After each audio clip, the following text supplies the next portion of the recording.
Good morning and welcome to the May 26th edition of Title Talk. I'm Karen Hamstra from Marion, Indiana Public Library, and I have some new books to tell you about today. We have lots and lots and lots of new books.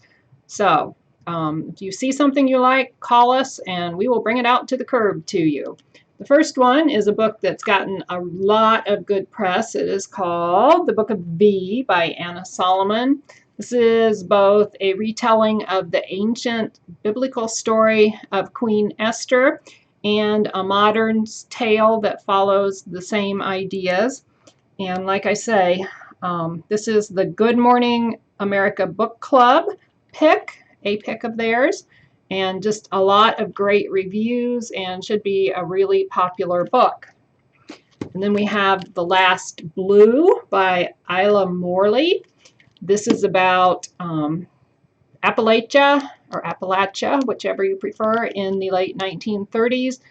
There were still pockets of it that had really not been explored, and the government sent photographers there, and they stumbled onto a woman with blue skin. There have been a few books about blue people here lately, and so this is the latest one, historical fiction, and also got really good reviews. This is one I'm debating whether to read myself. I read so many book reviews while I was working from home and put my name on these books as we ordered them, and now I'm just inundated and having to make some tough decisions because I can't read everything that's on the list. The Book of the Little Axe by Lauren Francis Sharma. This one is a story about a woman who begins her life in Spanish Trinidad. Her name is Rosa Rendon, and she has a son, and she ends up, the book starts in 1796, and she ends up in 1830 living among the Crow Nation in Montana. And then she realizes that she has a lot she needs to share with her son, and that they have to go back to where it all began. And her son is Victor, and her husband is Edward Rose, a Crow Indian chief. So they go back to Trinidad, and it really sounds like a fascinating story. More good historical fiction. And here's another historical book, Salt the Snow by Carrie Callahan. This one takes place in 1930s Russia. It's an American, and she is a war correspondent, a female war correspondent, and this is based on a true story. The character in the book is named Millie Bennett. I guess that was the real person's name.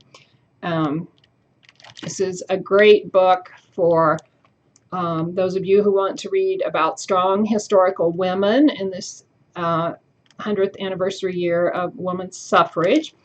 She goes to Russia, marries a Russian man, and he is arrested in Stalin's purges, and she has to do what she can for him. Also got really good reviews. So the author again is Carrie Callahan, Salt the Snow. Simon the Fiddler, a new book by Paulette Giles, who is a National Book Award finalist. More historical fiction. Can you tell that besides mysteries, I also like historical fiction? This one begins in 1865, and of course the war between the states is winding down, and this follows a former, I believe he's a person who was conscripted into the Confederate Army following a barroom brawl in a Texas town. And it just follows Simon, that's his name, and Doris, who was an 18-year-old Irish girl that he was smitten with, and he follows her around. And it just says it's incandescent in its beauty and told in Paulette Giles' trademark spare yet lilting style. She is a really good author. I've read several of her books, and I have no doubt you would really enjoy it. This is The Love Story of Missy Carmichael by Beth Morrey, Morrey. This one is about a librarian, so maybe you can guess why I picked this one. Millicent Carmichael. She is a 79-year-old librarian. I'm not quite that old yet. And she's also known as Missy. And she's lost her husband, and her daughter is estranged after an argument.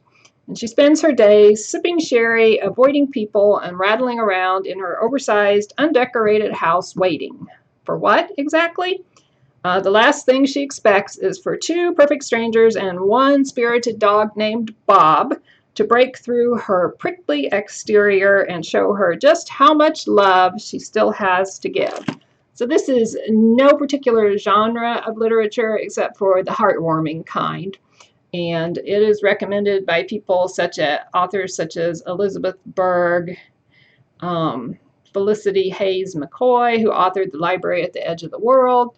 If you just like a good heartwarming read, check out The Love Story of Missy Carmichael. And then last but not least, we have Conjure Women by Afia Atakora. This is also historical fiction. This book was featured on our dearreader.com in one of those book clubs a few weeks ago. The novel begins back in plantation days with slaves running away, and there is a family of women who kind of have second sight, and it's just about a mother and a daughter with a shared talent for healing and conjuring curses are at the heart of this dazzling first novel. I read, like I say, the first chapter or so as part of the book club and really got off to a great start. So again, if you like stories from that era, I think you would really enjoy this one. And I will just report that I read the Paige Shelton book, which is called The Stolen Letter, that I mentioned last week. It's about a Scottish bookstore. Read that over the weekend, and it was just grabbed my interest, and I whipped right through it. Very enjoyable. So if you had that on your list, go for it. I think you would really like it. So I will see you next week, all things considered, and hope you have a great reading week.